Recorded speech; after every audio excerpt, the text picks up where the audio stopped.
पैरों को पकड़कर पत्थर पर पटकने के लिए कन्या को ऊपर उठा लिया। तभी वो कन्या उसके हाथ से निकलकर एक अष्टभुजाधारी देवी के रूप में आकाश में प्रकट हुई। गरजती हुई वाणी से उसने कंस को कहा, अरे मूर्ख कंस, मुझे मारकर तुझे कुछ नहीं मिलेगा। तुझे मारने वाले स्वयं भगवान ने कहीं और पहले ही जन्म ले लिया है। अब तेरा अंत निकट है। ये कहकर वो देवी अदृश्य हो गई और इस प्रकार भगवान पहुंच गए गोकुल। और बस अब मुझे प्रतीक्षा थी कि कब भगवान वृंदावन में अपनी दिव्य लीलाएं करना प्रारंभ करेंगे और अपने नन्हे कदमों से मेरे आंचल को पवित्र करेंगे। ये थी आज की मेरे धरातल का सबसे सुंदर और सौभाग्यशाली स्थान, जहाँ मिट्टी की खुशबू और पत्तों की सरसराहट में आज भी उस दिव्य बालक का नाम गूंज रहा है। जहाँ कल कल बहने वाली यमुना के झरने आज भी उसी बालक के गुणगान गा रहे हैं। जहाँ बहने वाली मंद सुगंधित शीतल वायु उसी बालक की उपस्थिति का एहसास दिलाती है। ये वही स्थान है जिसे आज से 5000 वर्ष पूर्व उस दिव्य बालक ने अपने मनोहर लीलाओं से लाभान्वित किया था। और ये वही बालक है जिसे आप और मैं कृष्ण के नाम से जानते हैं।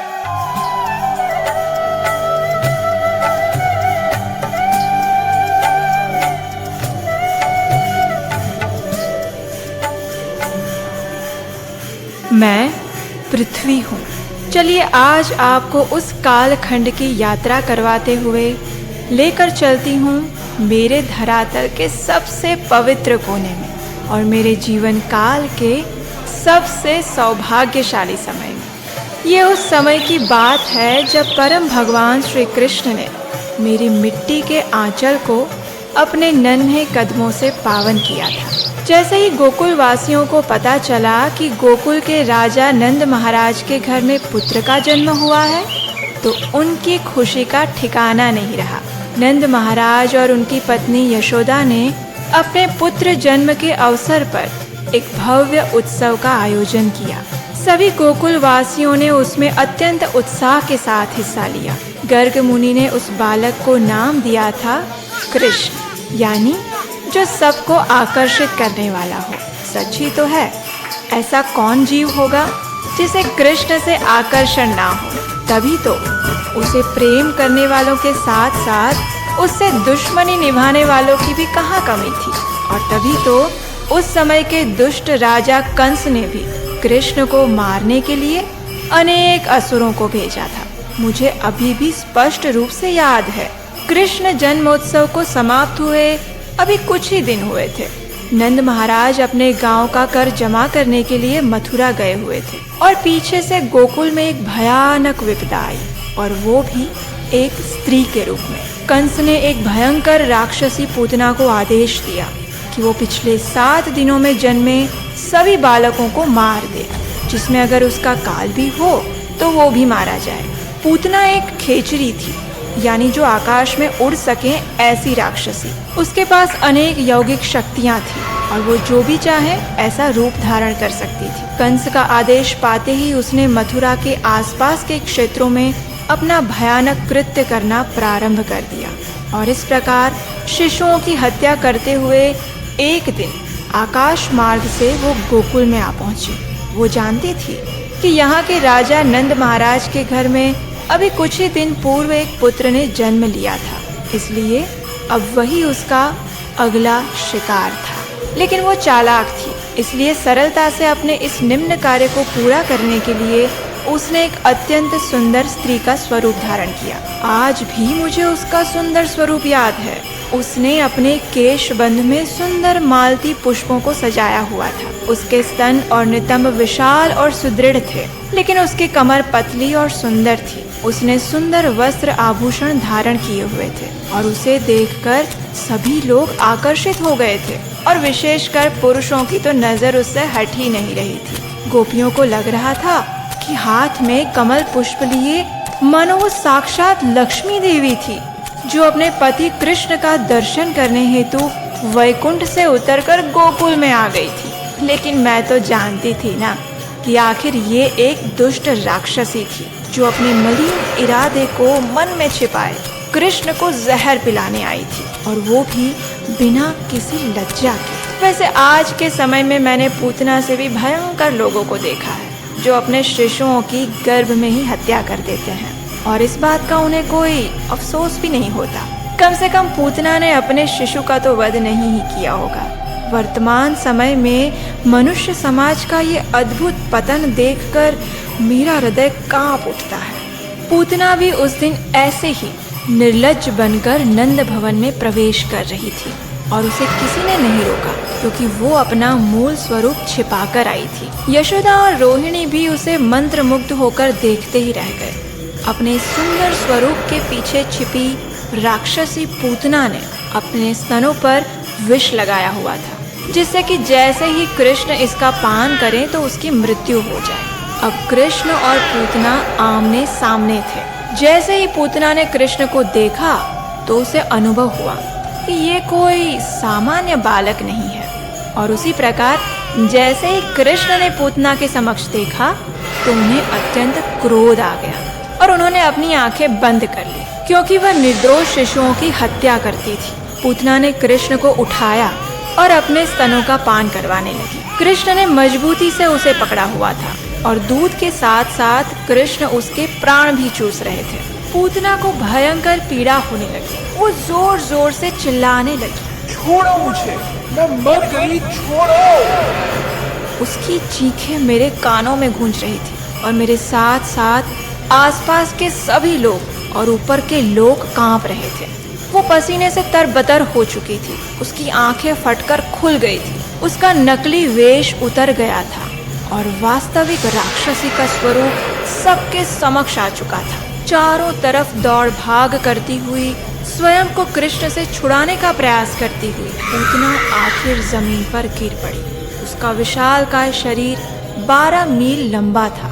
उसकी चीख सुनकर सभी गोकुलवासी अत्यंत चिंतित हो गए और इस विशाल राक्षसी को देखकर वे सब आश्चर्यचकित रह गए। गोपियों ने तुरंत उसके वक्ष स्थल पर खेल रहे कृष्ण को वहां से उठाया और यशोदा मैया को सौंप दिया। यशोदा मैया के तो जैसे प्राण ही निकल रहे थे। अपने प्रिय पुत्र को इस संकट से निकलता हुआ देख वे अत्यंत घबरा गई थी। रोते हुए उन्होंने अपने पुत्र को गले से लगा लिया।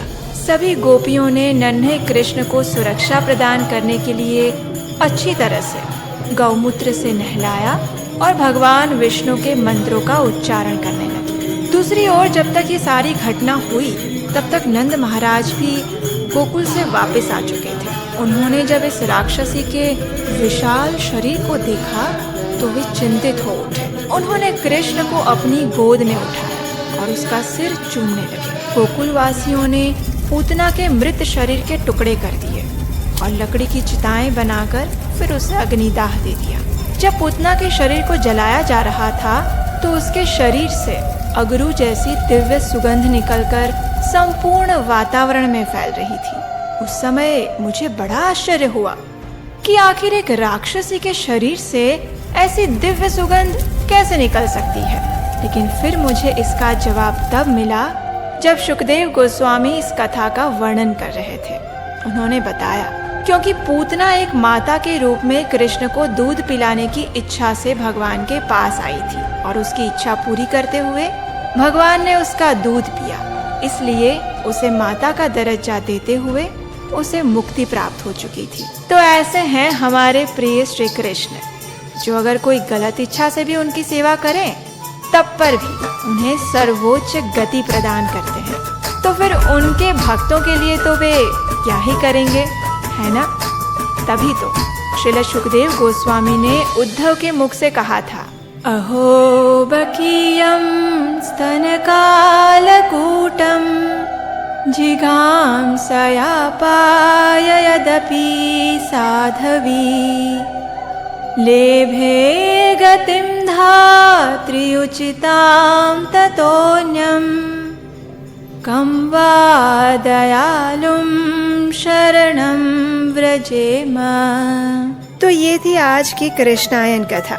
हमें आशा है कि आपको आज की ये कथा अच्छी लगी होगी। जिस प्रकार आप भगवान श्री कृष्ण की इन सुंदर एनिमेशन कथाओं को देख रहे हैं, उसी प्रकार अगर आप हमारे शास्त्रों में छिपे हुए अन्य पौराणिक कथाओं को एनिमेशन रूप में देखना चाहते हैं, और वो भी प्रमाणभूत वैदिक ग्रंथों से, तो आप हमें इस आने वाले प्रोजेक्ट को बनाने के लिए अपना आर्थिक योगदान भेज सकते हैं। इसके लिए स्क्रीन पर नंबर दिया गया है और नीचे डिस्क्रिप्शन बॉक्स में भी डिटेल्स दी गई है। क्योंकि इस प्रकार के एनिमेशन प्रोजेक्ट्स को बनाने की आर्थिक क्षमता हमारी अपनी नहीं है। अगर हमें आपका पर्याप्त प्रेम, आशीर्वाद और समर्थन मिलेगा तभी हम बना पाएंगे। आपका सहयोग हमारे लिए अत्यंत मूल्यवान है और ये प्रोजेक्ट भगवान के आशीर्वाद से और आपके सहयोग से ही साकार हो पाया है। अगर आपको आज की ये कथा अच्छी लगी है तो हमें विश्वास है कि ये आपके मित्रों और परिवारजनों को भी अच्छी लगेगी, इसलिए उन्हें अभी व्हाट्सएप में शेयर कर दीजिए।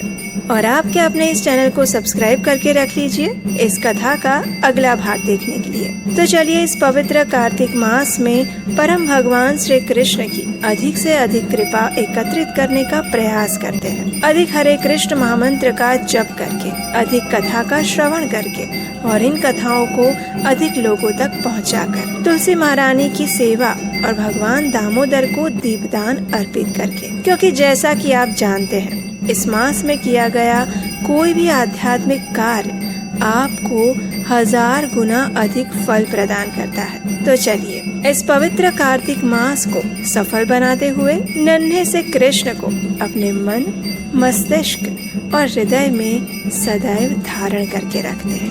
नमामीश्वरं सच्चिदानंद रूपम लसत्कुण्डलं गोकुले व्रजमानम् यशोदाभियोलुखलाघवमानम् परामृष्टमत्यं ततो धृत्य गोप्या।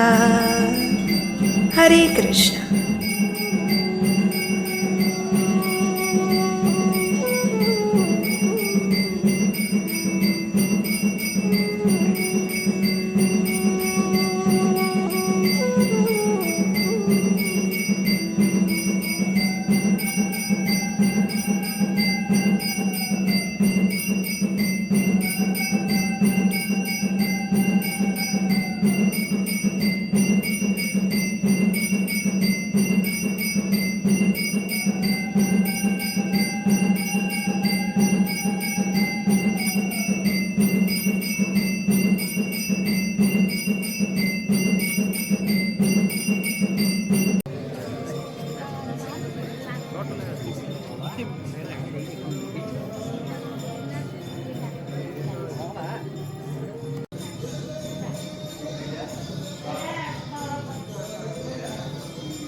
देखी कौन